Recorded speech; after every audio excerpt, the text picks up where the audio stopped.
The first time Clara Weatherbe saw Gabriel Arden stand like a gentleman. He was supposed to be a man who dug drains. He had been kneeling beside a broken wheelbarrow. In the lower courtyard of Audiobook Hall, one boot sunk almost to the ankle in brown winter mud. When her father decided to dispose of her, the morning had begun with sleet. By noon, it had become a thin, needling rain that silvered the stable roofs and made the cobbles slick. Somewhere behind the kitchen yard, a cleaver struck a block in a steady rhythm. A groom cursed at a horse that would not take the bit. The smell of wet wool, manure, chimney smoke, and boiled cabbage hung under the stone archway.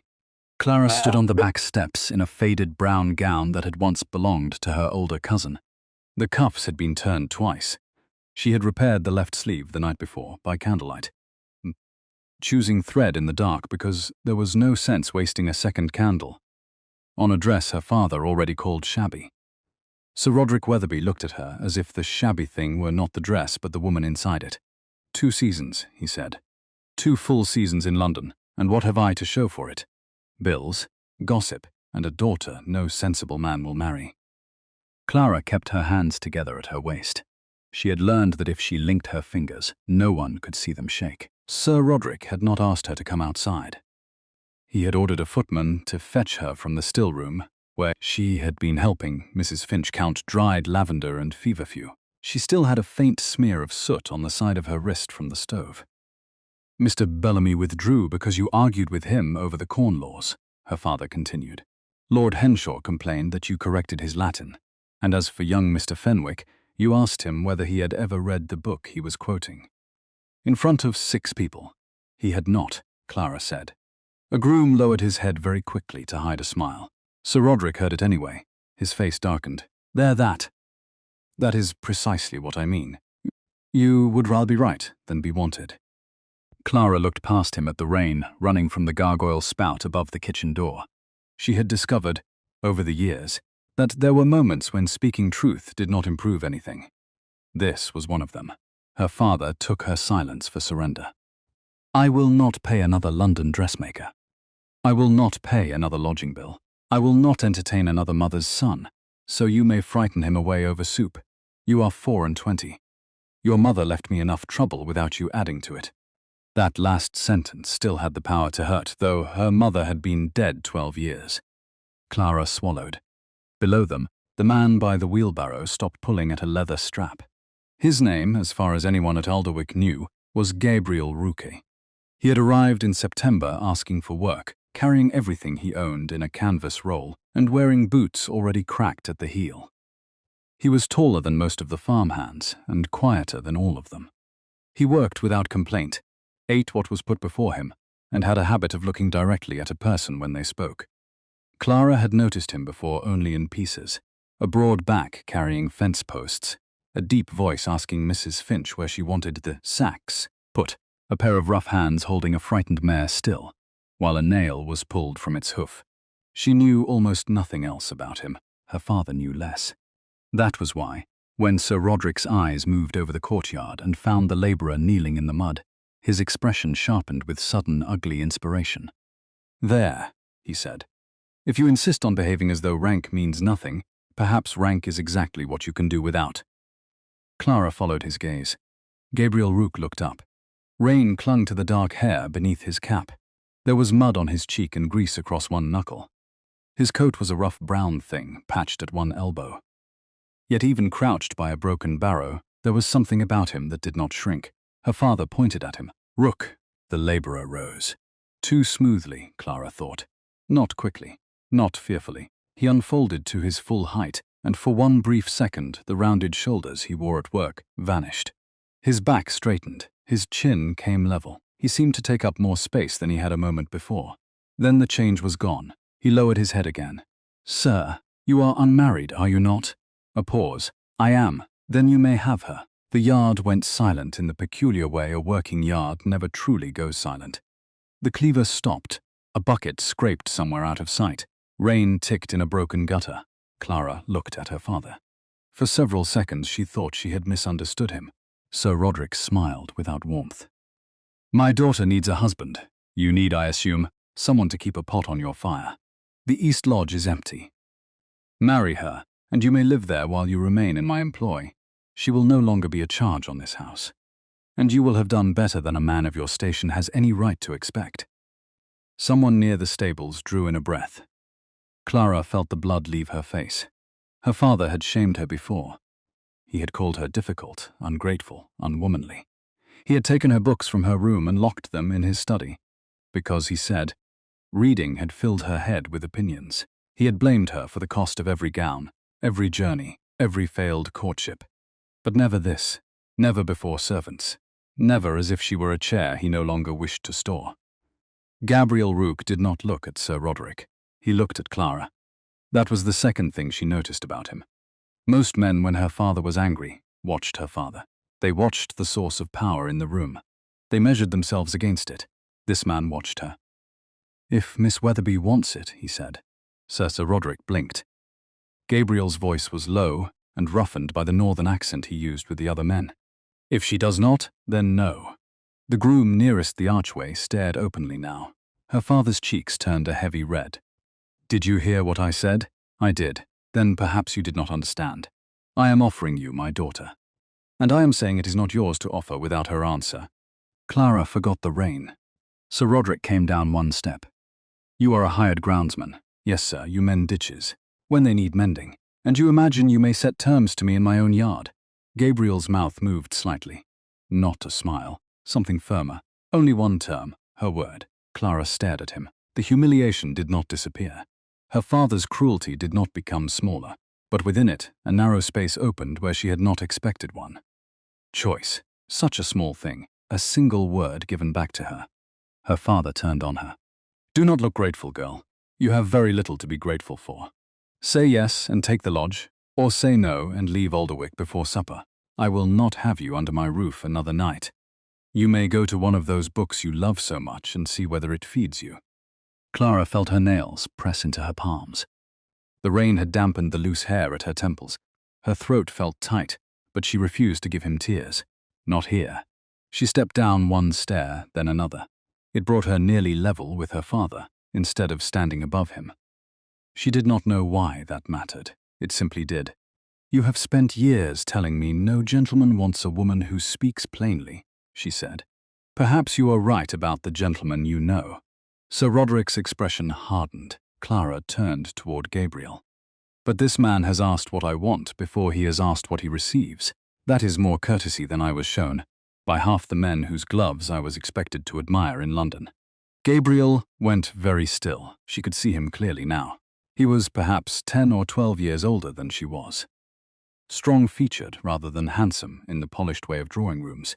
His nose had once been broken, or nearly so. His beard was several days old. His eyes were a dark, steady grey. There was nothing soft in his life that she could see. Yet he had given her the one thing her father would not. "Mr. Rook," she said, "if you mean what you said, and if you understand that I am bad at being silent when I think something foolish has been spoken, then yes, I will marry you." His gaze held hers. "I mean it. I own almost nothing. So do I. The East Lodge roof leaks." To her surprise, that almost made him smile. "I know. Can you mend it?" "Yes. Then we already possess one useful skill between us." A strangled sound came from someone by the stable wall. It might have been a laugh, quickly turned into a cough. Sir Roderick looked between them as if both had insulted him by becoming human in his presence. "Done," he snapped. "The curate can marry you Sunday. There will be no breakfast, no chapel, no announcement. I will not throw good money after bad, merely so the county can sneer at me over cake." He turned to the house. At the door, he stopped without looking back. "Mrs. Finch may pack whatever clothing is actually hers. Nothing from this house. No silver, no linen, no books." The last word was deliberate. Then the door closed behind him. For a while, the only sound was rain. Clara's hands began to shake the moment he was gone. She hated them for it. She pressed them against the sides of her skirt. Gabriel crossed the yard but stopped several feet away, as though some instinct told him she could not bear to be touched. "Miss Weatherbe." "Clara," she said, "if we are to be married in 3 days, Miss Weatherbe seems unnecessarily formal." He looked at her for a long moment. "Clara." Something about hearing her name in his voice hurt more gently than anything her father had said. She glanced toward the house. A kitchen maid had appeared with a small carpet-bag and set it beneath the arch, uncertain whether she should come closer. That bag, Clara realized, contained nearly everything she was permitted to call hers. "And your name?" she asked. He hesitated. The pause was brief, but Clara noticed it. She noticed too much. It was one of her defects, according to her father. "Gabriel Rookie," he said. His eyes changed. She might have pursued the question once. In London she would have. Curiosity had always been stronger than caution. But today, she had been publicly offered to a stranger, cast out of her childhood home, and threatened with the road before supper. A person could only bear so many truths in one afternoon. "Whatever you were before you came to Alderwick," she said, "you were the only person in this yard who remembered I could answer for myself. I have no intention of rewarding that by interrogating you." He looked almost stricken. "You may ask me anything. Not today." She went to the bag. He reached it first and picked it up. It was not heavy. That made it worse. Clara watched his fingers close around the handle. "Show me the leaking roof," she said. Gabriel nodded. They walked out through the lower arch together. What Clara did not know was that Gabriel Rook had never been christened Rook, had never needed wages, and had never before carried all of a woman's possessions in one hand. His name was Gabriel Arden, Duke of Blackmir. He had 12,000 a year, 3 estates, a London house he disliked, a library longer than the east front of Alderwick, and enough influence to make Sir Roderick Weatherby's creditors become patient merely by raising one finger. For 11 weeks, he had chosen to own none of it. He had left Blackmir under the story that he was travelling abroad for his health. His steward knew only enough to worry. His aunt knew more, and had called the entire scheme idiotic. One old friend knew where to send a letter in an emergency, and had sworn, with visible reluctance, to keep silent. Gabriel had cut his hair badly, worn work clothes until they ceased to look borrowed, darkened his hands with labour instead of soot, and taken employment on 3 estates under a common name. He had done it because at 36 he had become tired of being admired by women who did not know him. Since inheriting the dukedom at 29, he had been praised for horses he had not bred, opinions he had not expressed, jokes he had not made. Mothers introduced daughters with eyes that slid to his signet ring. Young women declared themselves devoted to country life while glancing anxiously toward London invitations. Men who disliked him agreed with him. Men who agreed with him laughed too loudly. He had begun to feel that the title entered every room 5 minutes before he did and occupied every chair. One night, after a ball at which a frightened 18-year-old girl had recited an obviously rehearsed speech about how little she cared for wealth, Gabriel had returned to Blackmir and stood alone in the long library until the candles guttered. He had asked himself a question he could not stop hearing afterward. If I had none of it, who would see me? The question became a plan. The plan became a disguise. He had imagined months of observation, perhaps a village school mistress, perhaps a farmer's daughter, perhaps a governess who spoke kindly to a servant when no one important was near. He would meet her slowly, court her honestly in everything but name. Tell her the truth before any vow was made. He had never imagined a frozen courtyard. He had never imagined Sir Roderick pointing at him as if selecting a mule. And he had certainly never imagined that the woman being humiliated would look down at the labourer in the mud and defend his right to ask for her consent. By the time they reached the East Lodge, Gabriel's careful experiment had already become something he had not planned for. Clara stood before the small stone building and looked at the crooked chimney, the moss beneath the sill, and the slate missing above the north window. "You were not exaggerating," she said. "About which part? The roof? No, good." He frowned. "Good." She looked at him, and for the first time that day there was a faint spark of humour in her tired face. "I have had enough surprises. A leak I was warned about feels almost comforting." Gabriel opened the door. Warm ash and old stone scented the room. He had swept that morning before work. A black kettle hung by the hearth. 2 mugs sat upside down on the table. His spare shirt dried from a peg. 3 books rested on the deep window ledge. Clara took 2 steps inside and stopped. Her eyes went to the books. He saw the exact moment she forgot everything else. She crossed the room and touched the worn spine of Marcus Aurelius. "You read." It was not accusation. It was wonder. Gabriel had been prepared for dozens of dangers in his disguise. He had not been prepared for the way that simple sentence would make him want to tell her everything. A laborer with Marcus Aurelius. A laborer may have gloomy evenings. Her mouth moved. Then she saw Cowper beside it and drew in a breath. My mother used to read him aloud when it rained, she said. Gabriel set down her carpet-bag. Then he is yours. Clara turned. What? The books, all 3. Keep them. She stared at him as if he had offered her jewelry. You barely know me. I know you like books. That is not the same as giving them away. I can read them again while you own them. The quiet that followed was different from the courtyard quiet. Clara looked down at Cowper. Her thumb moved over the cracked leather. My father removed every book from my room when I was 21, she said. He said I had read myself out of marriage. Gabriel's jaw tightened. Then he was a fool. Her eyes lifted. He should not have said it. A hired man who wanted to keep his place did not call the baronet a fool in his daughter's hearing, but Clara only let out a breath that sounded almost like relief. Yes, she said, I have thought so for years. It is nice to hear someone else risk saying it. Outside, the rain grew heavier. A drop struck the floor beneath the north window. Then another. Clara looked at it. Gabriel looked at it. I will mend that tomorrow, he said. You work tomorrow. Then before work, in the dark, I own a lantern. She gave him the first real smile he had seen from her. It was small and exhausted and made no attempt to charm him. He felt it in his chest like a door opening.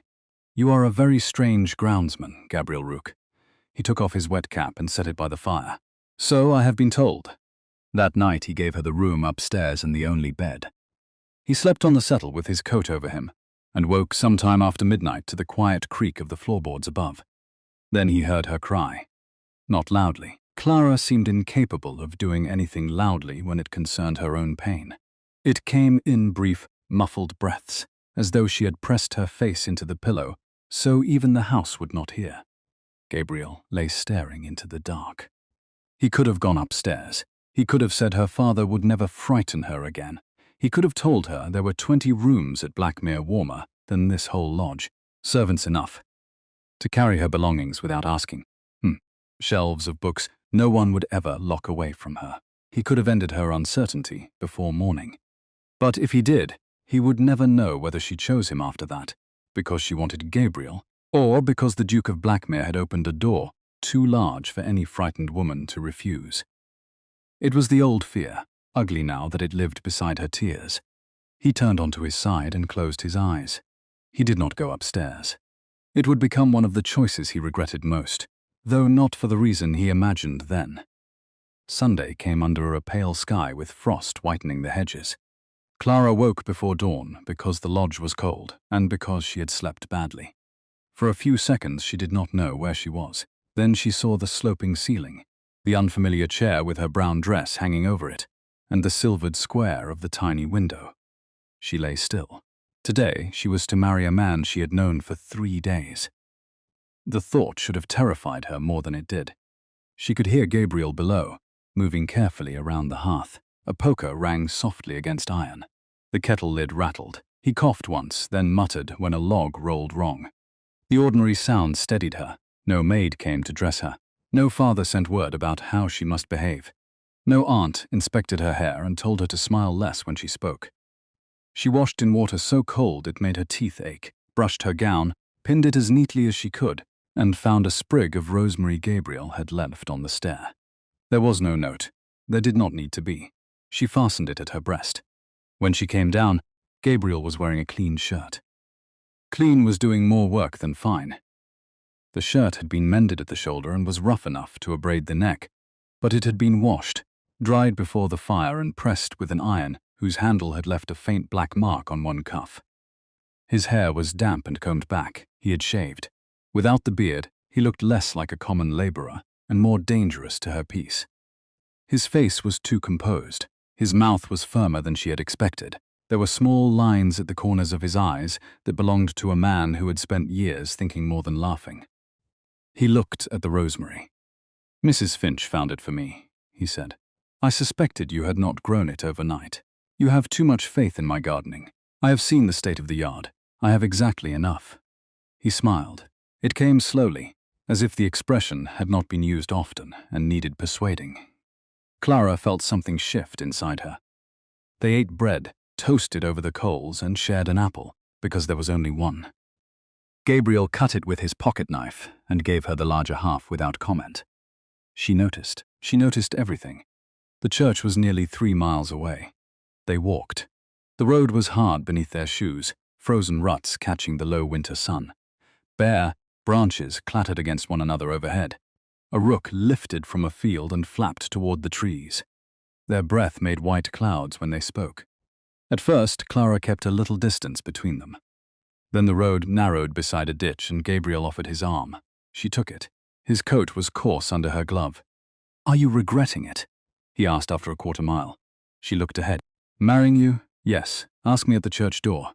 "That is not reassuring." "It is more honest than reassuring you now merely because you asked." He glanced down at her. "I suppose I earned that answer."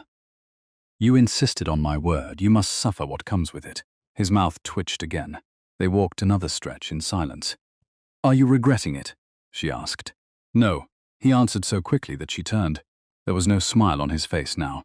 "You might consider pretending to think," she said. "Why?"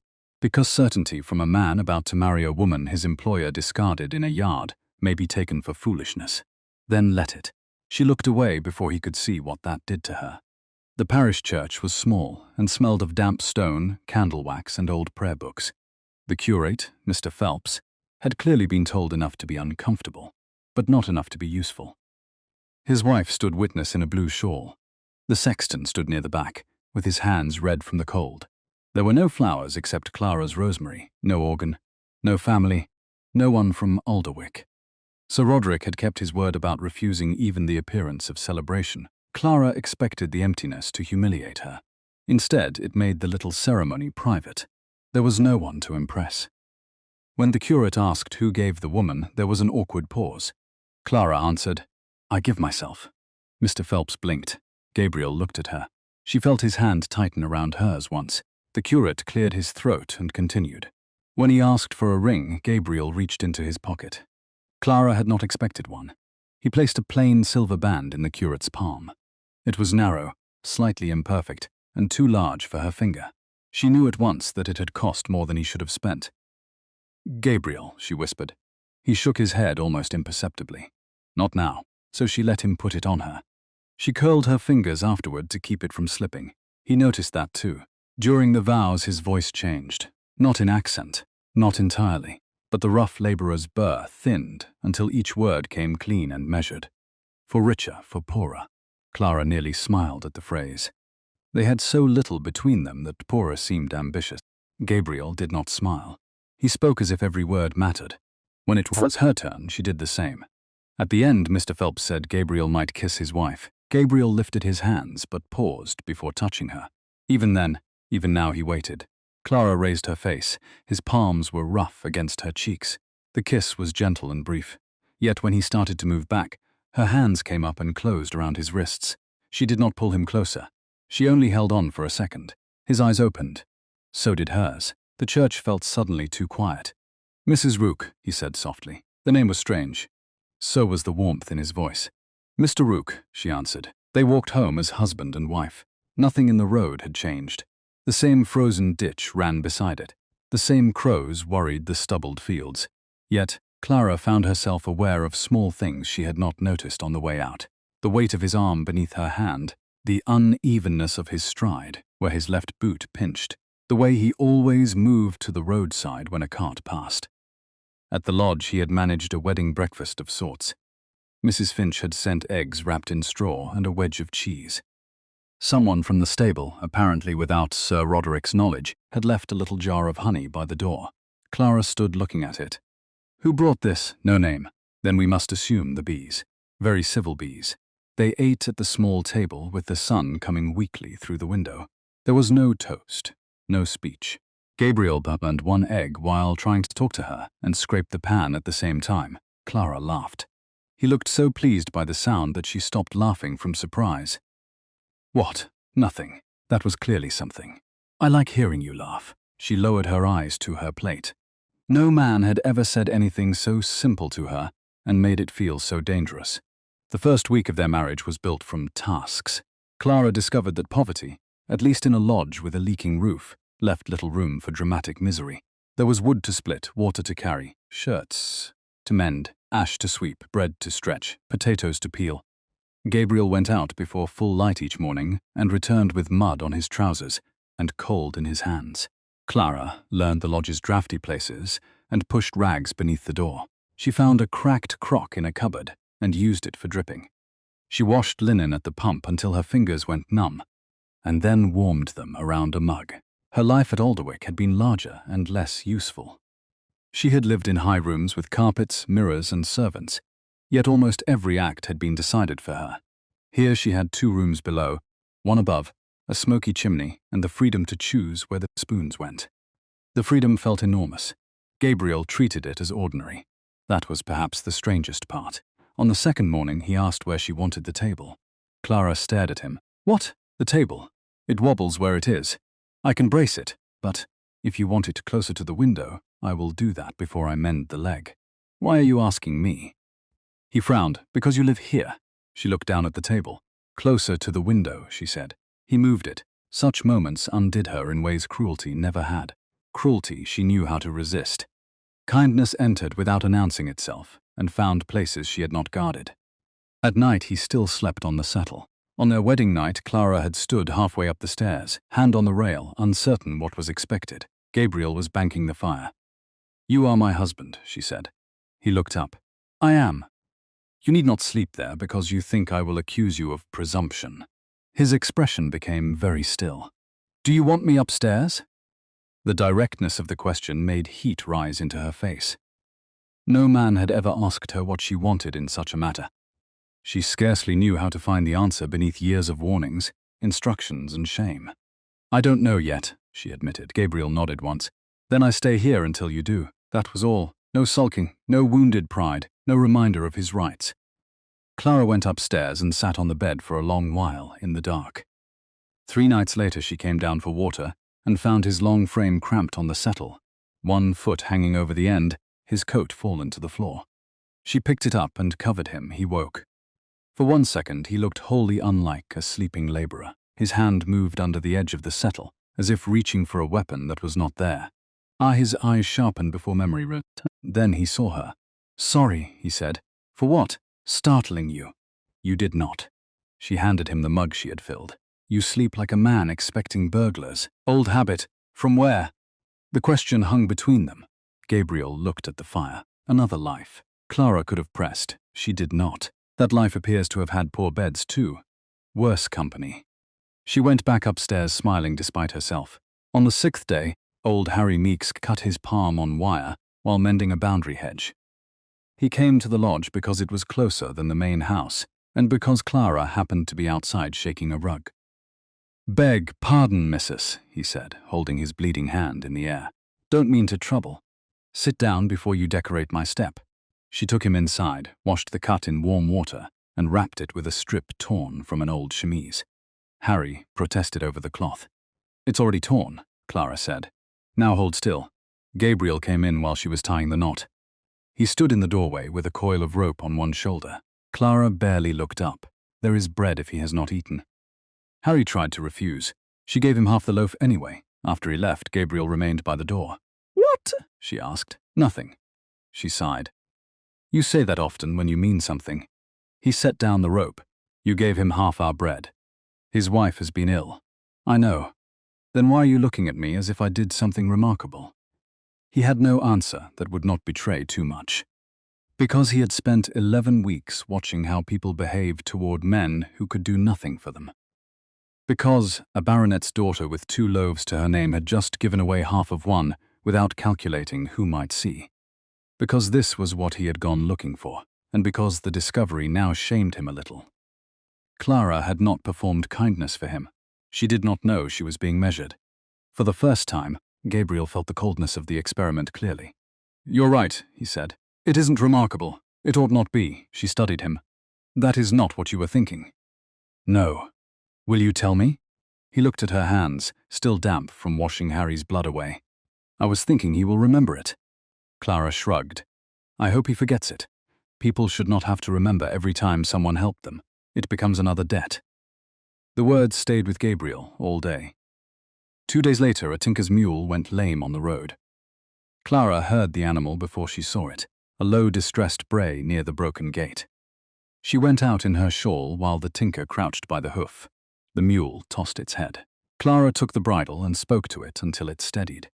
Gabriel returned from the lower field to find her in the cold, shoes muddy, one cheek pressed near the mule's warm nose. "You will freeze," he said. "So will he if the mule cannot move." The tinker removed a small stone wedged under the shoe. When he finally led the animal away, Clara's fingers were blue. Gabriel took her inside and wrapped both her hands around the hot kettle cloth. "You scold like an old nurse," she said. "You deserve scolding for holding a mule, for forgetting you own gloves." I was hanging washing.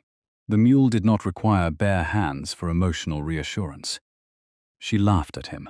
He was beginning to understand that he would do almost anything to produce that sound. Then the snow came. It fell in the night without wind, covering the ruts, the dead grass, the half-rotten fence posts, and the heap of stones beside the lodge. Gabriel woke before sunrise because the fire had burned low. Clara was not upstairs. His body reacted before thought did. He was on his feet, heart hard, reaching for his boots. The door stood slightly open. He crossed the room and found her outside. She wore her cloak over her nightdress and old shoes with no stockings. She stood in the untouched snow with her face lifted toward the pale sky. For a moment he said nothing. She looked younger out there. Not girlish exactly, simply unguarded. Snow rested on her dark hair. Then she saw him. "I woke and the light looked different," she said. "I wanted to see it before anyone walked through it." "You are barefoot inside those shoes. That is a less romantic observation." "It is also true." She looked across the white field. "I used to love snow when I was a child. My mother would let me run out before breakfast. After she died, my father mostly talked about how much coal it cost. I think I stopped noticing it." Gabriel stood in the doorway with cold rising through his socks. Something about that small theft enraged him more than Sir Roderick's loudest cruelty. A child had loved snow, and a mean house had taught her to calculate firewood instead. "Come in," he said. "You can admire it through glass like a respectable woman." "I have never been very good at being respectable." I had heard. She turned and smiled at him. He would remember that smile long after he forgot whole seasons of balls and dinners. Inside, he dried her shoes by the hearth and made tea so weak it scarcely colored the water. Clara sat with her feet tucked beneath her skirt. "Do you miss anything?" she asked. The question caught him. "From before Alderwick? From wherever you were before? You never speak of family." Gabriel looked into his mug. He missed Blackmir's library, he missed his old horse, Ajax, he missed Mrs. Dawes, his housekeeper, who would be furious if she knew he was living on onions and bread. He missed sleeping without fear that some gentleman might look at his face too long. He did not miss being your grace. That surprised him. "Books," he said at last. "I miss having more books than 3. Clara's eyes softened. "Then we are alike in that. What do you miss?" She took time before answering. "My mother's workbox. A sewing box, walnut, small brass corners." She kept blue silk wound around her card and a little pair of scissors shaped like a bird. After she died, it came to me. "Where is it?" Clara's thumb rubbed the rim of her mug. "Sold. Last year. My father said sentiment did not pay interest." Gabriel's hand tightened under the table. "Do you know who bought it?" "A dealer in Market Harborough, I think." "Why?" "No reason." She gave him the look she used when she knew he was not telling the whole truth. He endured it. That afternoon, while clearing snow from a path, Gabriel made a private list in his head.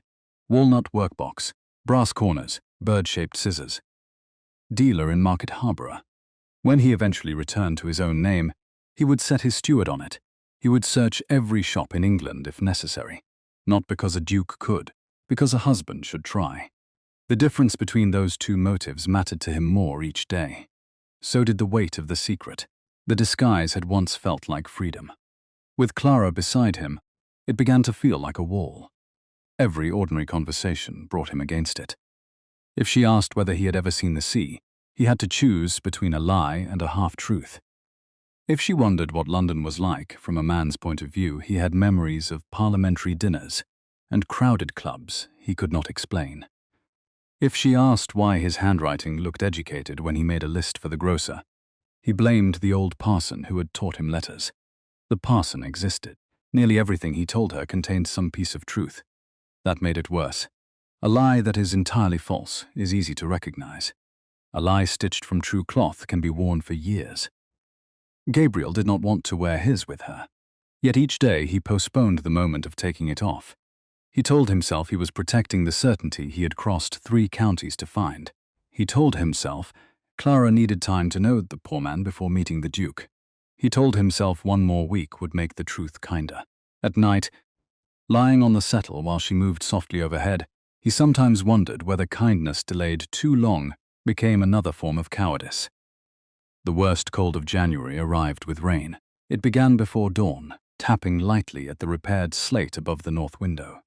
By breakfast it had become a steady downpour, and by noon the lower field was shining under a sheet of moving water. Gabriel came in once for rope and found Clara standing on a chair, pushing a rag into a crack near the chimney. "What are you doing? Winning a war? Against what? Your masonry. That crack was not there yesterday. It was. Yesterday it was merely discreet." He took the rag from her, climbed the chair, and packed it in more firmly. Clara handed him another strip of cloth. "Where are you going?" she asked. "Lower field. The culvert is choking."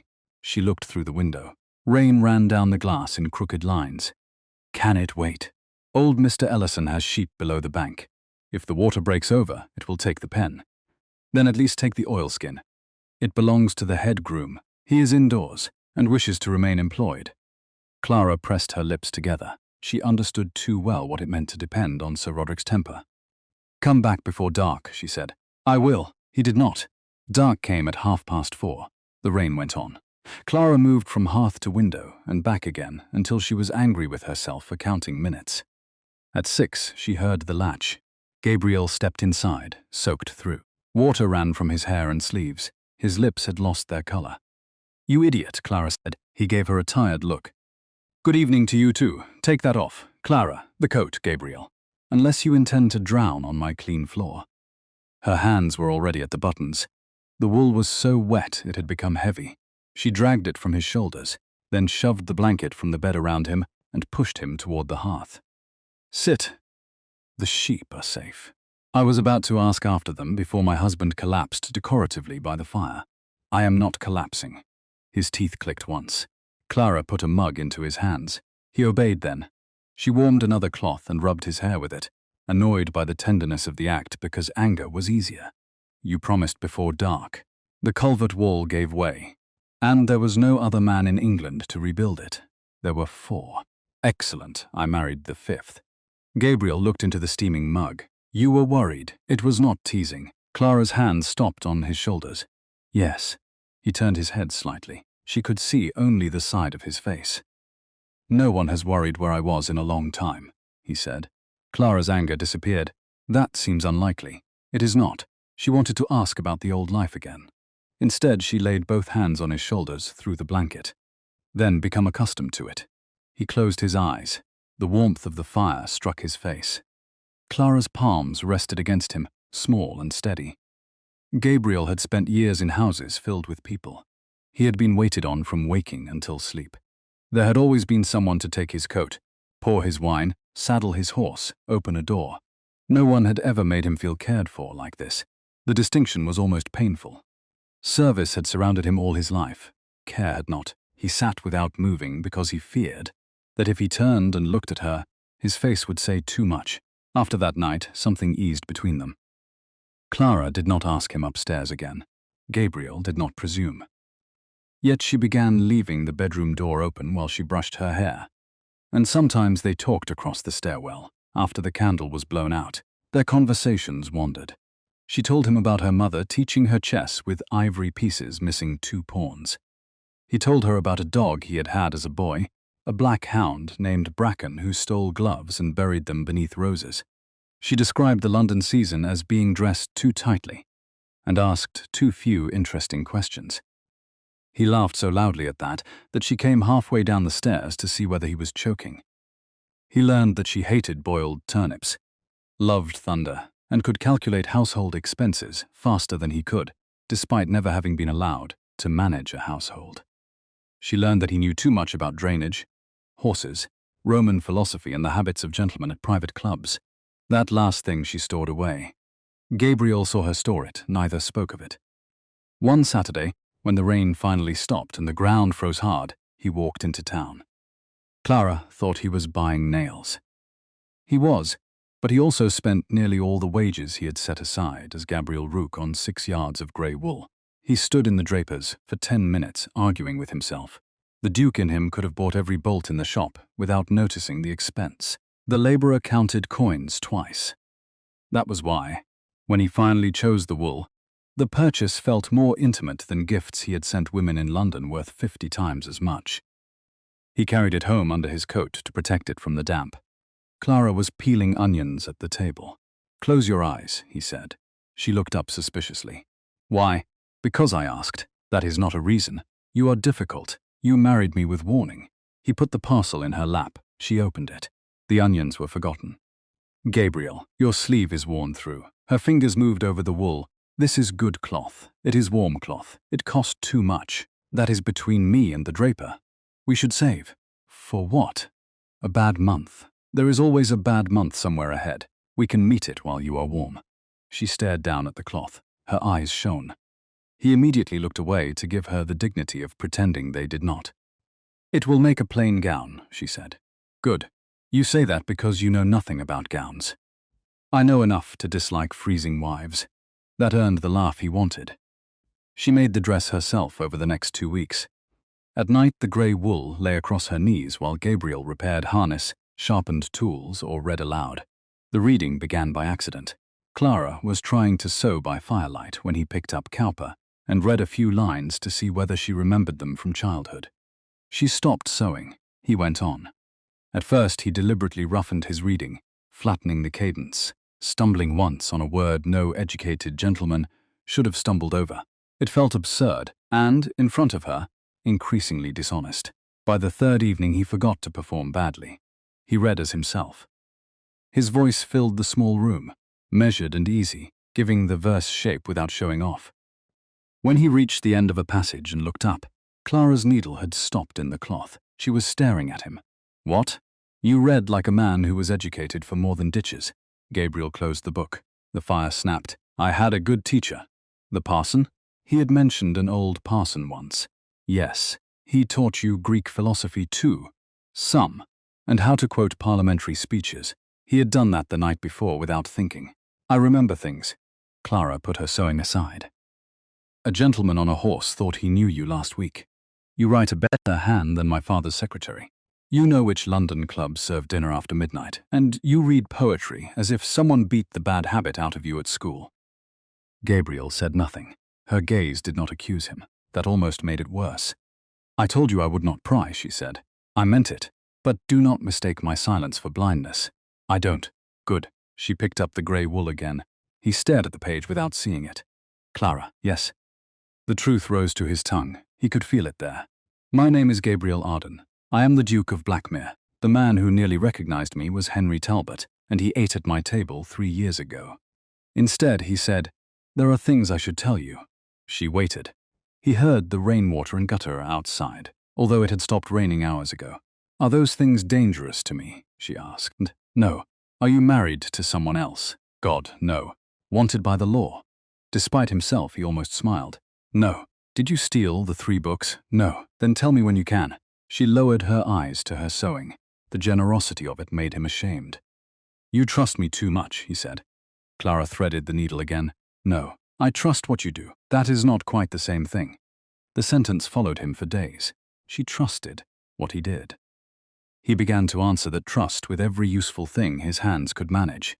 He repaired the well rope. He replaced the rotten hinge on the pantry door. He fitted a new pane into the still-room window, after Mrs. Finch complained that frost was killing the herbs. When Clara mentioned, almost idly, that she wished she could grow beans and rosemary in spring, he marked a small plot behind the lodge. The ground was frozen. He turned it anyway. She found him after supper one night digging by lantern light. "Have you lost your senses?" He drove the spade in again. "Likely years ago. The soil is nearly stone. It will soften. In March. Then I will have a good beginning." Gabriel. He stopped. She stood in the doorway, wrapped in her cloak, the firelight behind her. Why? It was not about the garden. He knew it. He leaned on the spade. A man likes to give his wife something that grows. Her face changed. Come inside before your hands freeze to the handle. In a minute. She did not argue. She remained in the doorway until he finished the row. The harder test came from a coal cart. The carter stopped at the lodge to water his horse on the way up to Audiobook. Gabriel was behind the shed splitting kindling. Clara had gone out with a bucket. The man was broad, red-faced and familiar in the way some men become when they believe a woman has lost social protection. "So you're the baronet's girl," he said. Clara set the bucket beneath the pump. "I was. Heard he married you off to a ditch man." "You heard enough." The carter grinned. "Pretty fall, silk to mud, though maybe not all bad. A woman might find a laboring husband less particular about manners." Clara's shoulders went rigid. "Your horse has water." He did not move. "No need to take offense, missus. Only making conversation. Then learn to make better conversation." The grin widened. "Ah, that's what they said about you. Tongue sharp as." Gabriel came around the shed with the axe in his hand. He stopped. For one heartbeat, he was not Gabriel Rook. He was Blackmir. The man who could have the carter dismissed from half the estates in the county with a note. The man before whom magistrates stood. The man who had never needed to raise his voice to make servants move. Rage rose in him with the ease of old power. Then he looked at Clara. She stood straight and white-faced, but she was not helpless. Her chin was level. She had already answered for herself. If Gabriel crushed the man now with authority she did not know he possessed, he would turn her defense into a prelude to his rescue. So he set the axe down. He walked to Clara's side, not in front of her, beside her. "Horse is watered," he said. His voice was low. The carter looked at him, measured his shoulders, and decided the joke had ended. No harm meant. Then none need be done. Best get the coal up before they weigh it short. The man climbed to his seat.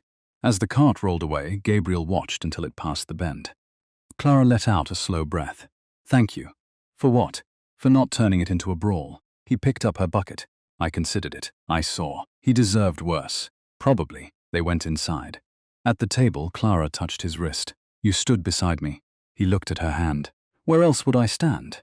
She did not answer. That evening, she moved her chair closer to his.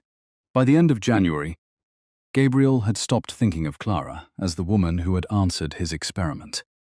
The experiment itself had become embarrassing, like some clever theory conceived by a lonely man who had never understood the material he intended to measure. Human affection did not behave like a test. There was no scale for the way Clara tucked the warmer blanket over his feet when she thought he slept.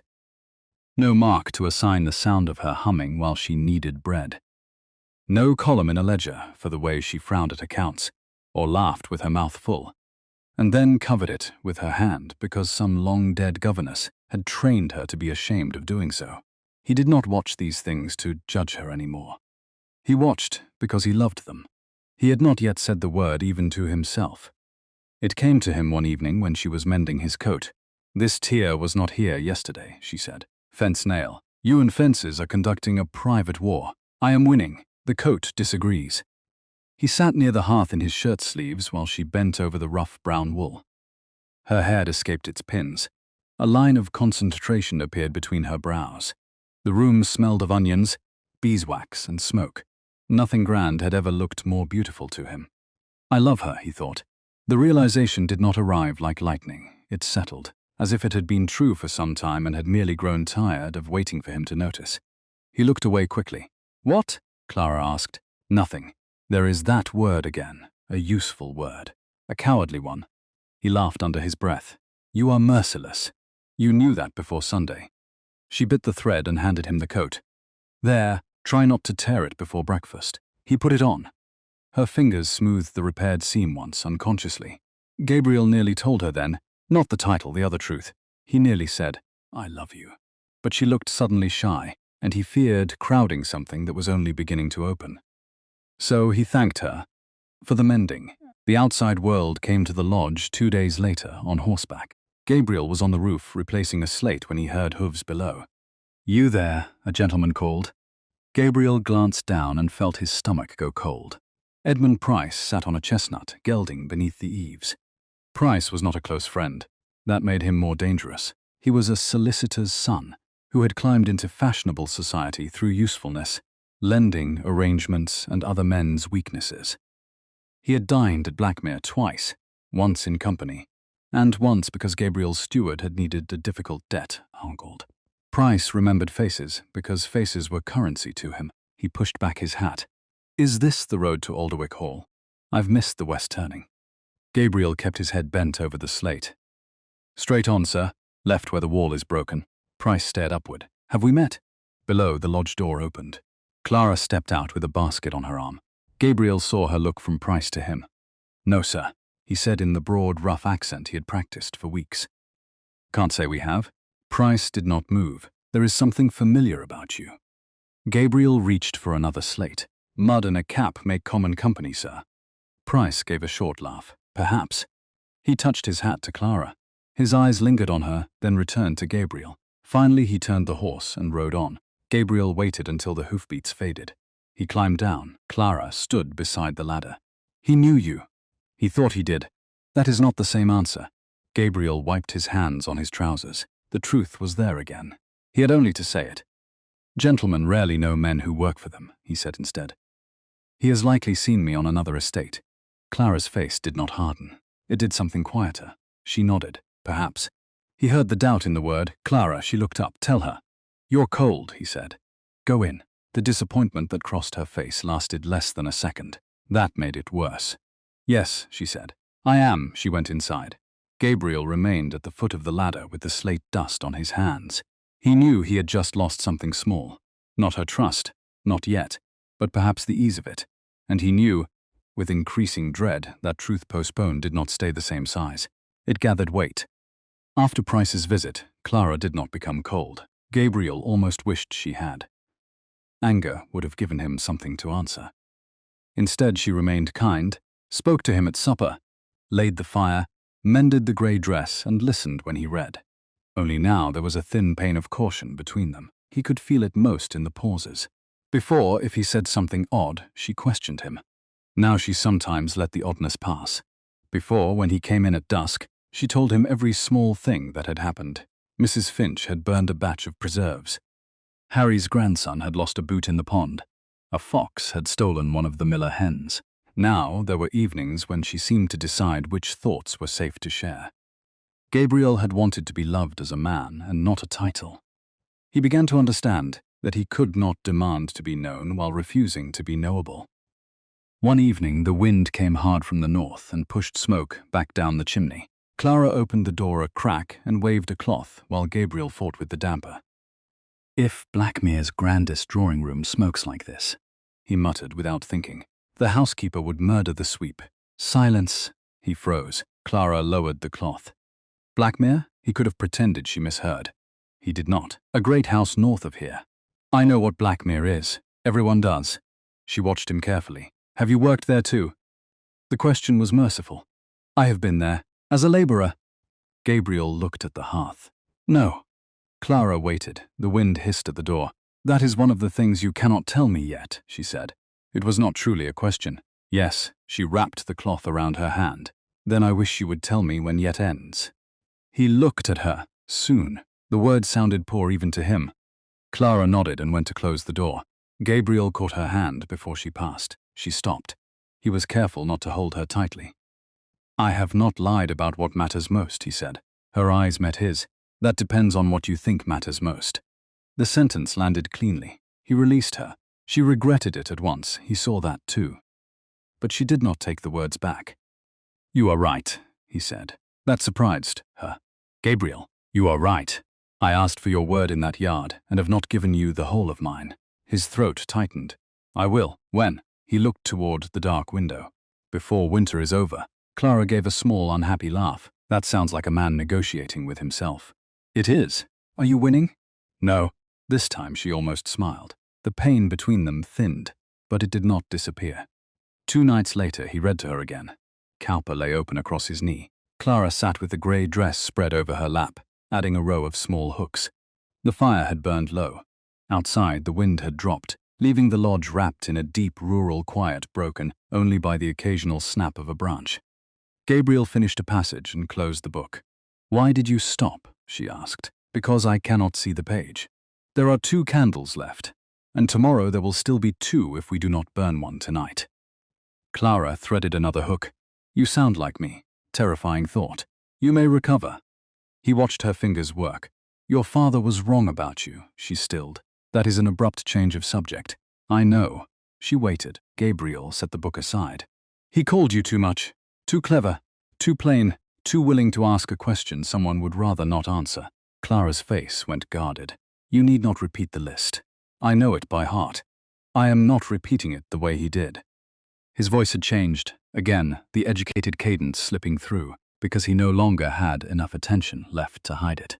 "I have known houses full of people who said exactly what they thought would please whoever had power. Full tables, fine clothes, rooms where everyone smiled, and no one said a true thing all evening. A man can be surrounded that way and still be alone." Clara looked at him. "You speak as if you know." "I do." The fire clicked. He leaned forward, forearms on his knees. "I have known men with money enough to buy comfort for everyone under their roofs, and not one person who cared whether they themselves were comfortable. Men admired for what they owned, flattered for what they could give, obeyed because of a name, and I have thought there are worse things than being poor." Clara's needle had stopped, such as being unseen. He met her eyes, being wanted by everyone and known by no one. Something in her expression softened. Gabriel went on before fear could stop him.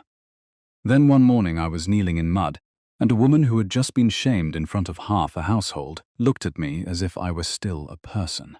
She had every reason to think only of herself. She had just been told she was unwanted, but when I asked for her answer, she defended my right to ask it." Clara's lips parted. "Gabriel, your father thought he was throwing you away." His voice roughened. "I have never been so grateful for another man's blindness." She set the dress aside. For several seconds she did not move. Then she stood. Gabriel rose too. They were close in the little room. The smell of wool and smoke sat warm between them. "I hated that day," Clara said.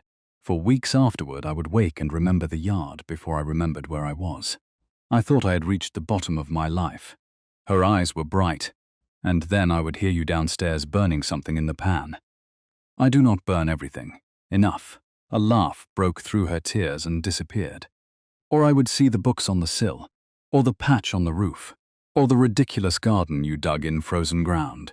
And I began to think perhaps the worst day of my life had also been the first day no one decided for me what I was worth." Gabriel could barely breathe. Clara looked down at her hands. "I have frightened men away by speaking plainly before. Those men were cowards, perhaps, or perhaps I was difficult. You are difficult." She looked up sharply. He smiled. "So am I." "That is not the same as being unlovable."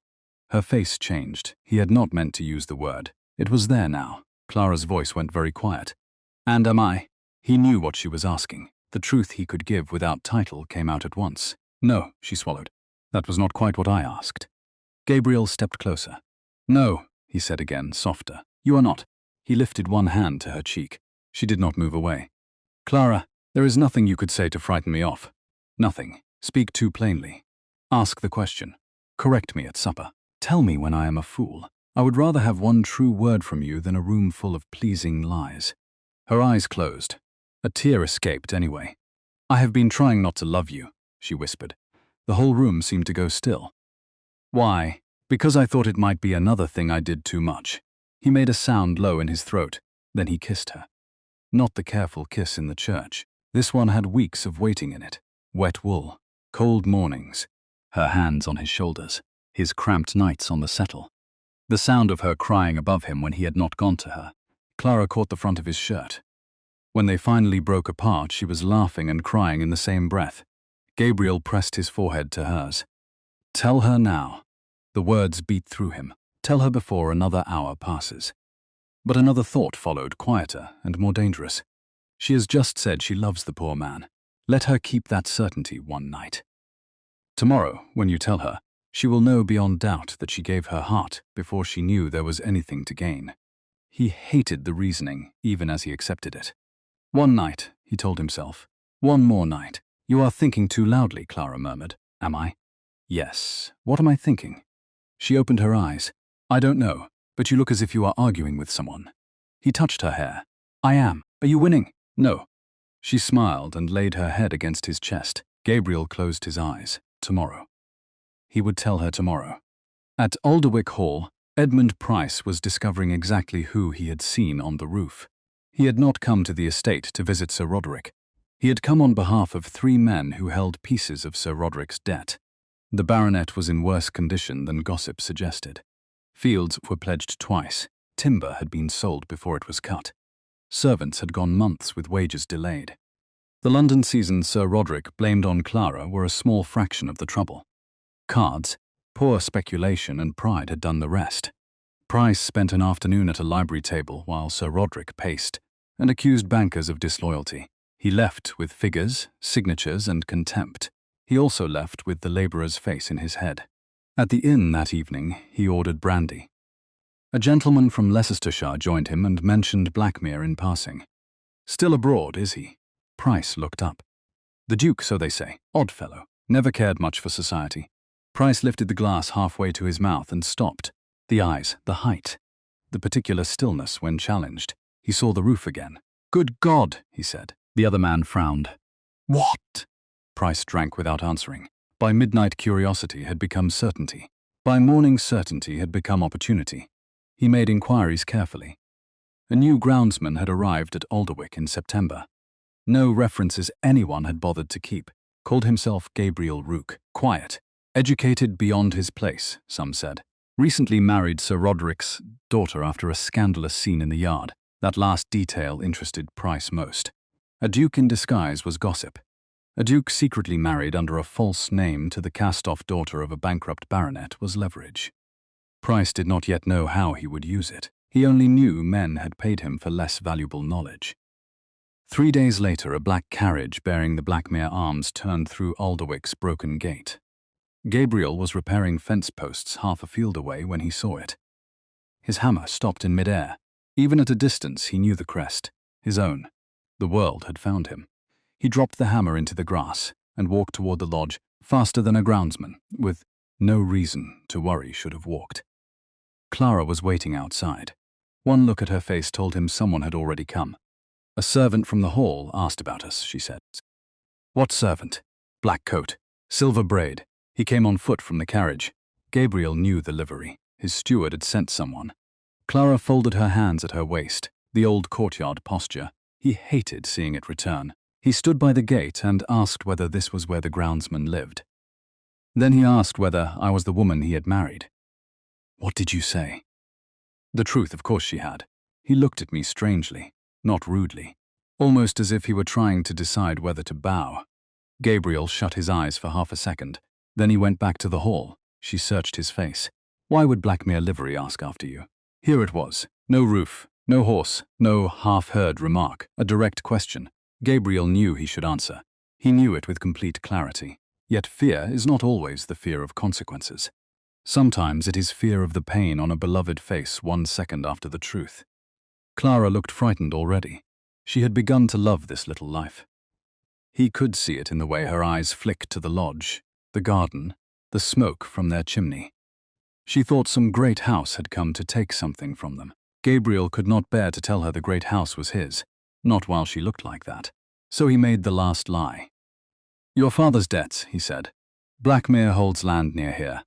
The Duke's people may be looking at leases or securities. It was plausible. That was the worst part. Then why ask about us? Because the lodge is on the estate roll. They asked my name. You are Sir Roderick's daughter. Clara's eyes remained on his, Gabriel. He reached for her.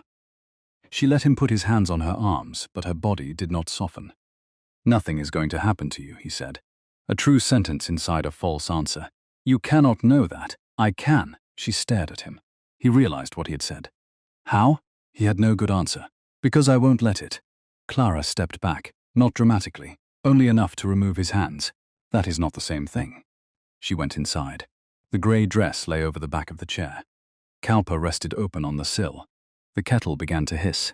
Everything looked unchanged. Nothing felt unchanged. That evening Gabriel read aloud. Clara listened with her hands idle in her lap. She did not look at him once. After she went upstairs, he sat alone by the embers. At last he took a knife from the table and cut 3 small stitches from the lining of his old coat. The ring slid into his palm, heavy gold. Blackmir's arms cut deep into the face. His father's ring, his grandfather's before that. He had carried it hidden against his body from the first day of the disguise. At the church he had nearly used it. The night before the wedding, he had held the signet in one hand and the plain silver band in the other. Gold would have ended the deception. Gold would also have changed Clara's answer forever. A woman cast from her father's house might refuse a poor stranger. She could not reasonably refuse a duke offering safety, title, and wealth. Gabriel had chosen silver because he wanted one part of Clara's life to belong entirely to her free will. He had believed that was tenderness. Now, looking at the ring in the dying fire, he saw the pride hidden inside it. He had decided what knowledge she could bear. He had controlled the timing of her choice while congratulating himself for giving her choice at all. "Fool," he said aloud. The lodge gave no answer. He turned the signet in his fingers. He remembered why he had left Blackmir. Not merely the ambitious mothers, not merely the flattering women. Beneath all of that was a more private fear. He had wanted proof that there was a man beneath the title worth loving. Clara had given him that proof. She had loved his jokes when they were not clever, his company when he had no carriage, his hands when they were rough, his 3 books when they were all he appeared to own. She had done the one thing he had crossed 3 counties, hoping someone might do, and he had repaid her by being afraid of the answer. No more. He placed the ring on the table. Tomorrow morning before work, he would tell her everything. He would begin with his real name. He would tell her about Blackmir, the false journey abroad, the 11 weeks of labor, the ugly experiment, and the moment it had stopped being an experiment. He would tell her about Price. He would tell her about the carriage. He would not defend himself before admitting wrong. If she shouted, he would listen. If she left, he would provide for her without condition, and then spend as long as she required trying to deserve another conversation. If she forgave him. He did not allow himself to finish that thought. He put the signet back into the slit lining only because he wanted to lay it before her himself in daylight. Then he lay on the settle and did not sleep. He was too late by half a morning. Clara was holding a letter when he came in with the milk. The pail struck the edge of the table and sloshed over his boot because her face stopped him. She was not angry. He would have preferred anger. She had the same terrible stillness she had worn on her father's steps, a calm made from holding every broken piece in place by force. "This came from the hall," she said. Gabriel saw the seal. Not Blackmir Price, his stomach turned. "Clara, it is from Mr. Edmund Price, the gentleman who thought he knew you." Her voice remained level. "He says he is writing, because he believes I have entered a marriage without knowing the identity of my husband." Gabriel set down the pail. Milk spread across the boards between his boots. Clara looked at the letter, then at him. "Shall I read the rest?" He did not move. "Or can you save me the trouble?"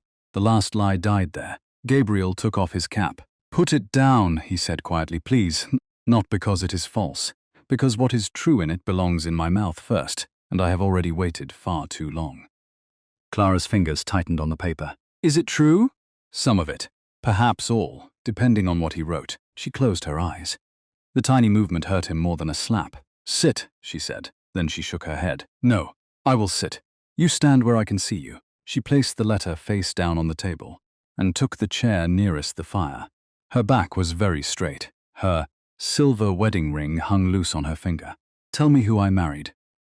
Gabriel stood beside the hearth with the cap in both hands. He had commanded rooms larger than Alderwick's entire east wing. He had spoken in the Lords with men twice his age, waiting to answer him. He had once dismissed a steward who had stolen from tenants, without raising his voice or consulting a note. Nothing in his life had frightened him like Clara's quiet question. "My name is Gabriel Arden," he said. Her face did not change. "Gabriel was never false. My nurse called me Gabe when I was a boy. Ruke was false." He drew a breath. "I am the Duke of Blackmir." The kettle clicked softly as it cooled. Clara looked at him. For several seconds he could not tell whether she had understood. Then her mouth opened. "Blackmir. Yes. The Duke of Blackmir is abroad. That is what I arranged for people to believe." She stared. "The carriage yesterday. Mine, the servant, from my household. The gentleman on the horse. Edmund Price knows me, or knew me well enough to recognize me after he thought about it. Clara's hands slowly clenched in her skirt. You are serious, completely. Do not say completely as if there is any room left in this morning for degrees. He flinched. You're right, she stood suddenly. The chair legs scraped the stone. No. I need to understand this standing up. She walked once to the window and back. You are a duke. Yes. And you came here dressed like that. She pointed at his coat. Yes. Why? Gabriel swallowed. There was no way through but plain speech. To find a wife. Clara stopped moving. He watched her mind take hold of the idea. That quick mind her father had spent years punishing. A wife, she repeated. Yes, her eyes sharpened. Not simply to escape society, not to prove you could work. You came among people who did not know your name because you wanted to see how women behaved toward a man with nothing. Gabriel said nothing. She answered her own question. You wanted someone who would love you without knowing what you owned. Yes. The words seemed to strike her. She turned away. For a moment he thought she might be sick. Then she laughed once. There was no amusement in it. Of course, Clara, of course. It is almost elegant. The great Duke of Blackmir tires of women wanting his money, so he removes the money from the room and waits to see which woman proves herself worthy. It was not, wasn't it? He stopped. She faced him. Her eyes were wet now, but her voice remained clear. You watched me. He felt the accusation before she finished it. You watched me in the yard. You watched me give Harry bread. You watched me help with the mule. You watched me mend your coat and scrub your floor, and stand beside a coal cart while a man spoke to me as though losing rank meant losing dignity. Her breath shook. Every kindness was evidence, at first. She seized the phrase. So it is true. Gabriel lowered his head. Yes, pressed one hand to her mouth. He made himself continue. At the very first, yes. When your father pointed at me and you defended my right to ask for your answer, part of me thought, here is the kind of woman I came to find. I will not insult you with a prettier version now. Her tears spilled. I was kind to you because I knew what it was to be treated like nothing. I know. No, you did not. Not then. He went silent. She was right. I had spent years being told I was an expense, a failure, too sharp, too difficult. My father made me feel invisible in my own house. So when I saw a man in the mud being spoken to as if he had no say in whether he married me, I could not bear it. She wiped her face angrily. And that very wound made me pass your test. Gabriel set the cap down. He crossed the room, then stopped before touching her. May I come closer? She looked at him as if the question hurt. You ask now. He closed his eyes. Yes, I ask now. A long moment passed. Then she gave one small nod. Gabriel went down on both knees before her. Not the polished half-kneel of a proposal in a drawing room. Both knees on the cold stone. His hands stayed open at his sides. You have the worst part right, he said. I made an experiment out of something human because I had become frightened and proud. I believed the title made every affection suspect, so I thought I could remove the title and discover the truth. It was cold, it was unfair, and if I could go back I would do it differently. Clara stared down at him. Would you? Yes. Would you still come here? He answered without hesitation. Yes. Her face crumpled slightly. That is not different. I would still want to meet you as a man before I met you as a duke, but I would tell you before the church. I would trust you with the truth, instead of deciding that my fear entitled me to withhold it. He rubbed one hand across his face. Clara, the test ended long before I admitted it had ended. She did not speak. A test can tell a man that a woman is kind. It cannot make him lie awake because he hears her crying upstairs and knows he has no right to comfort her under a false name. It cannot make a length of grey wool feel more important than jewels he has bought without thought. It cannot make him remember the exact way she looks at snow. Her breath caught. Gabriel looked up at her. Somewhere in the first week, I stopped asking whether you were the woman I had gone looking for. I started asking what would make you laugh, whether you had eaten, whether your hands were cold, whether I could mend one more thing before you noticed it was broken. He shook his head. I cannot tell you the exact hour I fell in love with you because there was no hour. It happened in all of them. Clara pressed her lips together. You should have told me. Yes. At the church. Yes. After Mr. Price came. Yes. Yesterday when I asked about the carriage, his voice nearly failed. Yes, and last night when I told you I loved you. Gabriel bowed his head. Most of all, then. Silence filled the lodge. The smell of spilled milk had begun to sour near the table. Clara looked at the face-down letter. Why didn't you? Because I was afraid that the moment you knew I was a duke, everything before it would become uncertain to you. She laughed through tears. So you made everything after it uncertain instead? Yes. He did not defend himself. That seemed to stop her. Gabriel reached into his coat. Clara stiffened. He moved slowly and drew out the gold signet ring. He laid it on the floor between them. The black stag of Blackmir caught the firelight. Clara stared at it. Your ring. My father's before mine. You had it all this time, sewn into the lining. She looked from the ring to his torn coat. Even at the church, yes. You could have put that on my finger. I could have. And instead you bought silver with your wages. Yes.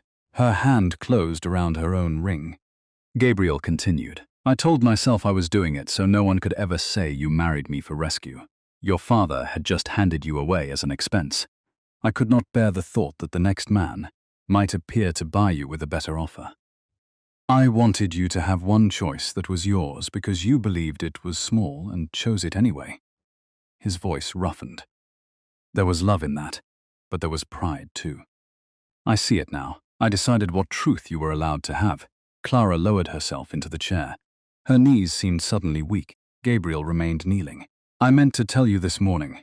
She looked at him sharply. You expect me to believe that? No, not because I ask. He pointed to the small cut in the coat lining. I opened the seam last night. The ring was on the table. I sat here until the fire died, planning what to say. I put it back only because I wanted to place it in your hand when I spoke. Price's letter arrived before I came in from the buyer. Clara stared at the slit seam. It was a small thing, physical, clumsy, real. Her anger did not vanish, but something moved within it. Why did he write to me? Because he knows information has value. Your father owes half the county. Price is handling some of the debts. He recognized me and guessed there might be profit in the scandal. Scandal. The word made her shoulders tighten. A duke marrying a disgraced baronet's daughter under a false name in a village church. Gabriel's expression hardened. You are not disgraced. The county will not be so delicate. Then the county may choke. Despite everything, Clara gave a wet, startled laugh. Gabriel almost smiled. I mean it. I can tell. She looked down at him. Get up. He did. No. Sit there. She pointed to the other chair. He obeyed. For the first time since the confession began, they were on the same level. Clara stared at the ring on the floor. I don't know how to do this. Neither do I. I know how to be angry. My father taught me that very well. I know how to hold anger until it becomes a wall. She looked at him. I do not know how to be this angry at someone and still love him. Gabriel's throat closed. You still? Do not make me say it as comfort to you. I won't. She drew a breath. But I cannot pretend it disappeared when you, said Duke. That would be another lie in this room. He nodded. Clara picked up the signet ring. It looked absurdly heavy in her palm. This is what frightened you. Not the ring, what it does to people. And what will it do to me? Nothing I do not let it. She gave him a look. He corrected himself immediately. Nothing you do not choose. That mattered. She turned the ring over. There he is. Who? The man from the courtyard. The one who stood too straight for a laborer. I saw him for 1 second. Gabriel was very still. I thought I imagined it. You did not. I saw him again when you read without pretending, and when the carter insulted me. You looked like someone who had only just remembered he could order men from rooms. He nearly laughed. That is uncomfortably accurate. Clara's thumb passed over the carved stag. I married both of you without knowing it. You married one man who behaved very badly about his name. That, too. Her mouth trembled. Then she looked around the lodge. At the books, the grey dress, the patched roof visible through the small window, the settle where he had slept, because she had said she did not know what she wanted. No duke did those things for me, she said. Gabriel did not answer. A man did. He looked at her. Yes, and I cannot unlove the man because I am furious with the duke. His eyes closed briefly. Clara wiped her cheeks. Do not look relieved yet. I am trying not to. Poorly. I have had a difficult morning. You caused it. Entirely fair. For the first time, a real smile almost appeared between them. Then the latch lifted. Neither had barred the door. Cold air entered first. Edmund Price followed it. He removed his hat with polished ease and took in the room. Clara holding the Blackmir signet, Gabriel seated opposite her in a torn coat, the letter face down on the table. His eyes brightened. "So it is true," he said. "Your Grace." Clara felt the word land differently now that it came from another mouth. Gabriel rose. The transformation was immediate. He did not change his clothes. He did not smooth his hair. He only stood. Yet the lodge seemed to change around him. His shoulders settled back. The rough accent vanished. His face became still in a way Clara had never seen fully before. Edmund Price took one involuntary step backward. Gabriel noticed. "You entered my wife's house without knocking." Price recovered enough to smile. "Forgive me. I believed my letter might have created a need for private conversation." "With whom?" "Both of you, perhaps. You may speak from the door." Price glanced at Clara. "Madam, I trust you now understand the irregularity of your position." Gabriel's voice became very quiet. "Choose your next words carefully." Price's smile thinned. "I mean no insult. On the contrary, I mean to offer a practical solution. A marriage contracted in such circumstances, under a false surname, without proper disclosure, could invite unpleasant legal attention. More importantly, the story itself would be irresistible." Clara felt Gabriel's anger before she saw it. Price went on. "A discreet arrangement could spare everyone embarrassment. The lady might receive a generous settlement. The Duke might resume his proper life. The county need never know why Blackmir disappeared for a winter or how he spent it." "And you?" Clara asked. Price looked pleased that she spoke. "I ask only that my professional trouble be recognized." "Money," she said. "Discretion has value." Gabriel walked toward him. Price's back touched the doorframe. "You wrote to my wife before I could tell her the truth," Gabriel said. "You frightened her because you thought fear would make us easier to bargain with. Then you came here to sell me silence about my own marriage. Your Grace, I think you misunderstand." "No, I understand you exactly." He stopped an arm's length away. "Your mistake is that you believe I am ashamed." Price said nothing. "I am ashamed of deceiving her. I am ashamed I waited too long to tell her. Those are mine to answer for. I am not ashamed that I married her." Gabriel turned enough that Clara could see his face. "That is the proudest thing I have done in my life." Her eyes filled again. He looked back at Price. "Tell the county. Tell London if you like. Tell them I put on a labourer's coat because I was tired of being courted by my income. Tell them I found the woman I wanted while her father was calling her unmarriageable. Tell them I married her in a cold church with a silver ring bought from wages I earned with my own hands." Price's face had lost colour. "Such openness may not serve the dignity of your house. You have never been invited to concern yourself with the dignity of my house." Gabriel opened the door wider. "And if anyone asks me whether the story is true, I will confirm it myself." Price stared.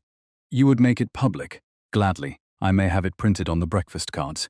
Clara made a startled sound that was very nearly a laugh. Gabriel's mouth moved. "As for you, you will not write to my wife again. You will not call her cast-off, disgraced, unsuitable, or any other word men use when they wish to make cruelty sound like fact." Price stiffened. "I never?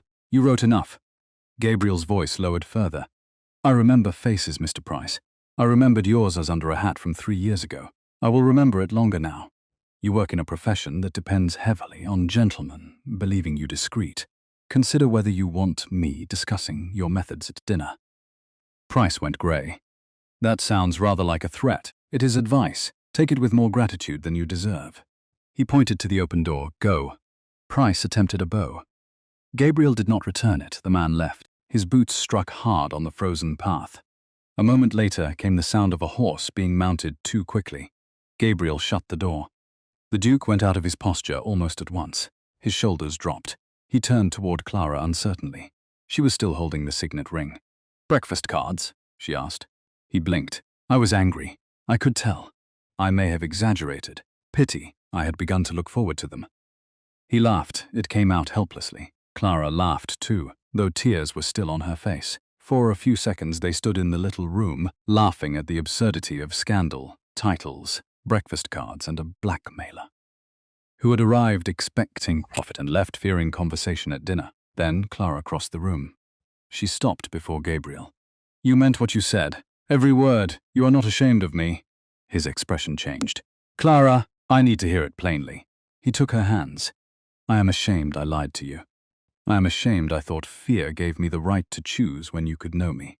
I am ashamed I let another man force the truth into our house before I found courage to bring it myself. He raised her hands to his chest. I am not ashamed of you. I could never be. His eyes held hers. The thing your father tried to make you ashamed of is the thing I love most. You look at people directly. You ask. You think.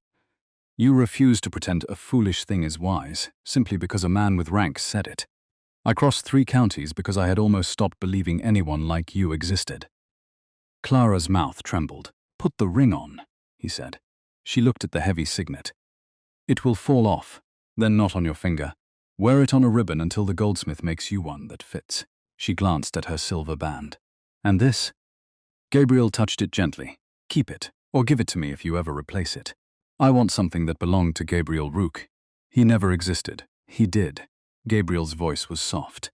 He was me without the things I thought made me impossible to know. I liked him better than I expected. Clara looked at the torn coat, then at him. I liked him too. You may keep him, along with the Duke. I am afraid they are not sold separately. She leaned forward and rested her forehead against his chest. Gabriel folded his arms around her. This time neither of them pretended the embrace solved everything. The hurt remained. So did the love. They stood with both. After a while, Clara spoke into his coat. I want to go to Audiobook. Gabriel drew back. Now? Yes, her face had become calm again, but not the dead calm of the letter. This was decision. I want my father to see me. Gabriel understood at once. You do not have to prove anything to him. I know. Good. That is why I can finally go. She wiped her face with both hands. He called me unmarriageable before the grooms. He gave me to you because he believed it was a humiliation. I do not want revenge exactly. Gabriel raised one eyebrow. Clara let out a damp laugh. Not only revenge, more believable. I want him to understand what he threw away, once. Then I want to leave that house without feeling as if it still owns part of me. Gabriel looked at her for a long moment. Wear your cloak. She nodded toward his coat. You are wearing that. This, the torn one. A slow smile appeared. Why? Because he needs to see both things at once. The groundsman he despised and the man he failed to recognize. Gabriel's smile deepened. My Duchess has a cruel streak. Clara lifted her chin. I have had an instructive morning. They walked up the avenue together beneath the hard blue sky. The rain had washed the air clean. Ice shone in the wheel ruts. The bare elms made black lines overhead, and somewhere beyond the wall a wood pigeon called, with the same sleepy insistence it had used all winter. Clara wore her mended cloak over the grey dress she had made herself. Gabriel wore the torn brown coat. The gold signet sat again on the smallest finger of his right hand. Clara had refused to put it around her neck yet. It is yours, she had said. For the moment I need to see it on the hand that carried my bag, so he wore it. Halfway to the hall, Clara slowed. Are you afraid? He asked. Yes. We can turn back. No. They walked another few yards. You would really turn back if I asked? Immediately. She looked at him. Even though I suspect you have been wanting to frighten my father since December. Desperately. That is reassuring in an odd way. Gabriel covered her hand on his arm. This is not for me. Clara nodded. That was why she could keep walking. Audiobook Hall looked smaller than it had when she lived there. Perhaps houses did that once fear left them. The stone was the same. The windows were the same. The brass knocker on the side door still leaned slightly to one side. Yet the place no longer seemed able to swallow her. They went to the front entrance. Clara stopped. Here, she said. Gabriel understood. On the day she had been cast out, she had left through the service yard. Today she wanted the front door. He knocked. No footman came. They waited. Gabriel knocked again. At last, the door opened, and Sir Roderick himself stood there. The change in him was immediate and human enough that Clara almost felt pity before memory corrected it. He had lost weight. His coat was unbrushed. There were grey shadows beneath his eyes. Behind him the entrance hall looked cold, the fire in the grate too small for the size of the room. The debts had entered the house visibly. Sir Roderick saw Gabriel first. His old contempt rose by habit. Rook, what are you doing at this door? The tradesman use. Then he saw Clara. His mouth tightened. I told you not to come back. Clara's hand did not shake. Gabriel waited. This was hers. I remember, she said. Then why are you here? Sir Roderick looked from her grey gown to Gabriel's torn coat. If you want money, there is none. If he has lost his place because of your insolence, that is hardly my. Sir Roderick, Gabriel said. Only the name. Yet the baronet stopped. Something in Gabriel's voice did not belong to the man he thought he knew. Sir Roderick looked at him properly for the first time. Gabriel lifted his right hand. He did not flourish the ring. He merely let the winterlight fall across it. The black stag of Blackmir gleamed against a sleeve patched at the elbow. Sir Roderick stared. His face changed slowly, first irritation, then confusion, then recognition of the arms, then disbelief so complete it emptied him. That ring, he whispered. Gabriel said nothing. Sir Roderick's gaze climbed from the ring to his face. Blackmir, yes. The baronet's hand went to the doorframe. No, the Duke is abroad. The Duke was mending your fences. Sir Roderick looked at Clara, then back at Gabriel. His lips moved without sound. You are Gabriel Arden, Duke of Blackmir. The hall behind Sir Roderick seemed suddenly too quiet. A maid had appeared at the far end and frozen with a folded cloth in her hands. Gabriel did not look at her. His eyes remained on the baronet. You hired me in September without remembering my face, though we had once been introduced at Newmarket. You looked through me because I wore rough wool. Sir Roderick swallowed. Why would you? Because I was tired of being valued by people who could list my acreage more accurately than they could describe my character. I came away from my name to discover whether a man could be seen without it. His hand settled over Clara's. I found the answer in your courtyard. Sir Roderick's gaze moved to their joined hands. Clara. It was the first time he had said her name without anger in weeks. She felt no triumph, only an old ache, losing its authority. Gabriel continued. You called your daughter unmarriageable. You said her intelligence, her honesty, and her refusal to flatter fools made her a burden. Then you offered her to a labourer because you thought marriage to me would be the final proof of how far she had fallen. His voice stayed quiet. You were wrong about both of us. Sir Roderick seemed unable to breathe. Gabriel's gaze sharpened. She is my wife. When we leave this house, she leaves as the Duchess of Blackmir. The words entered the cold hall and settled there. The maid at the far end lowered the cloth slowly. Sir Roderick's eyes filled with calculation almost before shock had finished leaving them. Clara saw it. So did Gabriel. Her father opened his mouth. If I had known. Clara laughed once. It was not cruel, but it stopped him. That is exactly the point, father. Sir Roderick looked at her. She stepped forward. If you had known he was a duke, you would have bowed. If you had known I would become a duchess, you would have found 1,000 virtues in me before luncheon. Her voice remained steady. But you did not know. You thought he was poor and I was worthless. So, for once in your life, you behaved without calculation. Gabriel felt her hand tighten on his arm. And that is why what happened matters. Sir Roderick's face reddened faintly. You do not understand the pressures I was under. The estate. I know about the estate. Clara surprised herself with how little anger she felt now. I know there are debts. I know you were frightened. I know my London seasons cost money and that you resented every pound. Perhaps fear made you crueler than you would otherwise have been. She paused. But fear did not put those beliefs in your mouth. You believed them long before the creditors came. Sir Roderick looked down. Clara saw, perhaps for the first time, an old man where she had always seen a father large enough to define the world. You told me I was too much, she said. Too curious, too plain, too unwilling to let a man be wrong in peace. You took my books because you thought ignorance would make me easier to marry.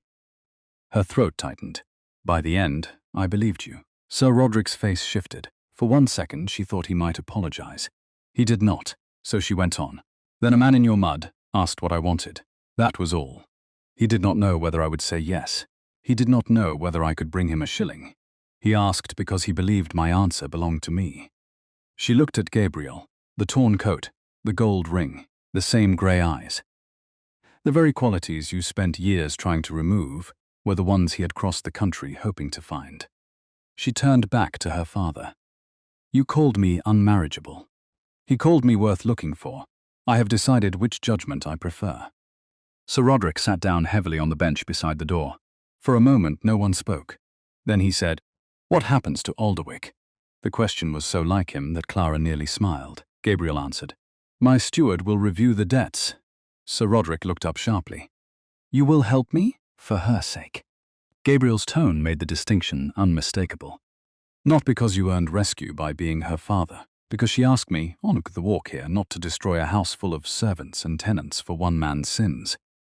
Clara glanced at him. She had not used those exact words, but the meaning was hers. Gabriel continued. You will sell what must be sold. You will stop borrowing against land, already pledged. You will cooperate with my steward, and you will not treat his patience as weakness. Sir Roderick nodded quickly. Of course, anything. And you will not come to Blackmir uninvited. The baronet's face tightened. Gabriel did not soften. You will not use your daughter as a path back into society. You will not tell anyone you arranged this marriage. You did not. You attempted to punish her, and fortune happened to refuse your intention. Clara looked down, hiding a brief smile. Most importantly, Gabriel said, you will never again speak of my wife as a burden, a failure, or a debt. Not privately, not publicly. If I hear otherwise, my goodwill ends. Sir Roderick nodded again, and this time slower. Clara believed he did. Not everything. Perhaps he never would understand everything. But enough.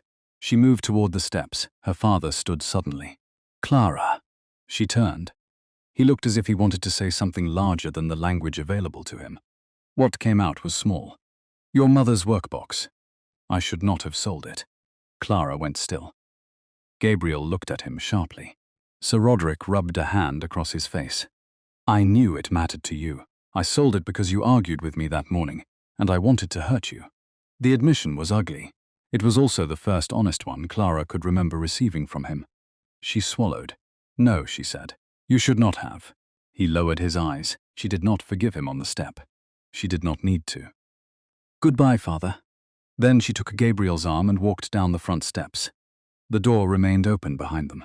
Neither looked back until they reached the bend in the avenue. Clara did then. Sir Roderick still stood in the doorway, when small against the large house. She felt sadness, not longing. The difference was freedom. They returned to the lodge near noon. The fire had nearly gone out. The spilled milk had dried pale on the floor. Price's letter remained on the table. Clara picked it up. Gabriel watched her. She read no more of it. She carried it to the hearth, held one corner to the flame, and let the paper catch. The wax seal blackened first. Then the writing curled into ash. He wanted to be the man who told me who you were, she said. I would rather remember that you eventually did.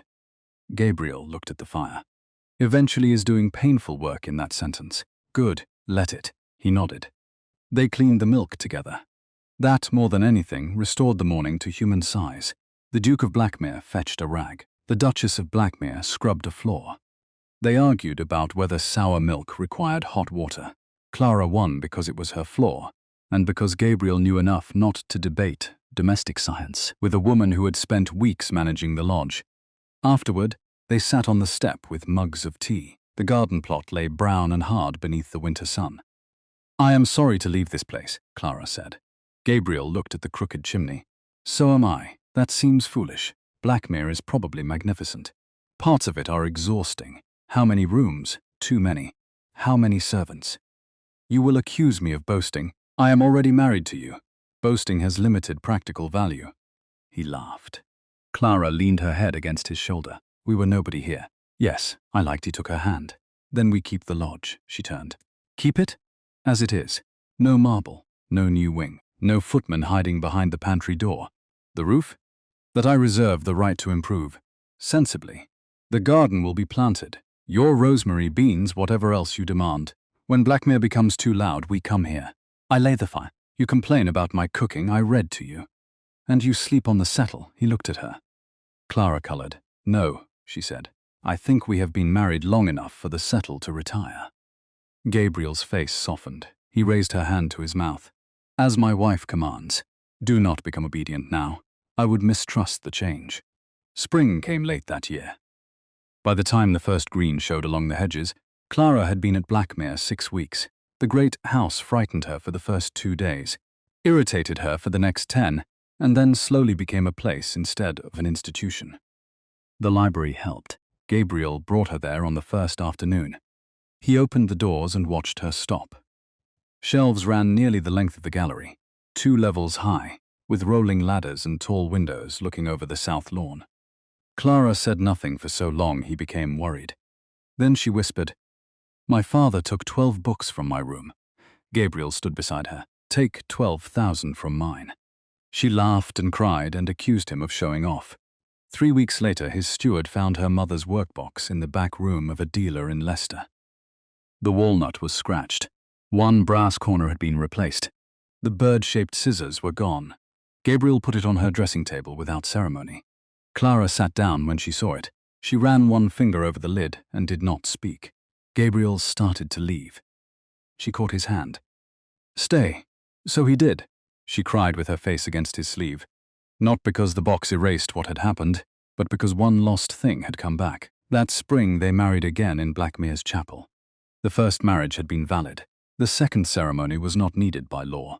Clara wanted it anyway. "This time," she told Gabriel, "I know who is standing beside me." He accepted the wound and the gift inside the sentence. The chapel was full but not crowded. Tenants came.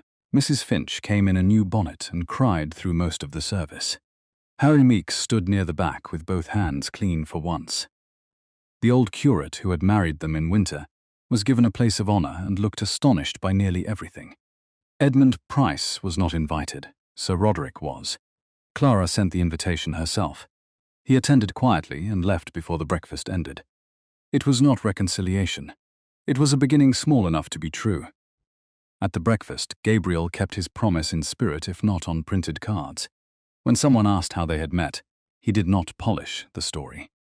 Her father told a courtyard she was unmarriageable, he said. "I was repairing a wheelbarrow in disguise.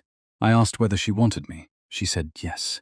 I have been trying to deserve the answer ever since." The story traveled. Of course it did. Some laughed. Some disapproved. Some romanticized the parts that had been painful. Society always preferred a clean tale to a complicated truth. Clara and Gabriel let them have the version they could carry. They kept the harder truth for themselves. That love had not made deception harmless. That forgiveness had not made anger disappear. That a marriage could survive not because two people were perfect, but because, after the truth arrived, neither chose another lie. Years later, in winter, when Blackmir filled with guests and duties and the endless, soft machinery of rank, Gabriel would sometimes find Clara at breakfast with a particular look. "Too loud?" he would ask. She would nod. Then they would disappear for the afternoon. No carriage, no servants unless weather required it. They would walk through the park to the East Lodge at Alderwick's old boundary, which Gabriel had purchased along with the surrounding fields when Sir Roderick finally sold them. The roof no longer leaked. The table still stood by the window. 3 old books remained on the sill. The garden grew rosemary every spring. Gabriel kept one rough brown coat on a peg, though Clara had patched it so many times that little of the original cloth remained. On those afternoons, he laid the fire himself. Clara made tea. Sometimes he read Cowper aloud. Sometimes she sang the old songs she had once stopped singing whenever she heard footsteps near the door. She never stopped now. And when the light failed early and the room turned gold around the hearth, Clara would look across at the man who had once knelt in mud beneath her father's steps. There were days she still thought about the lie. There were days he still hated himself for the letter reaching her first. They did not pretend otherwise. But beside those memories lived others. A silver ring too large for her finger, grey wool bought with carefully counted wages, a garden dug in frozen soil, a wet coat stripped before a fire, a question asked when no one else thought. Her answer mattered. The Duke had gone out into the world hoping to discover whether someone could love him without his title. The woman he found had spent her life hoping someone might value the parts of her everyone else called too much. Neither received the answer cleanly. Neither received it without hurt. But they received it.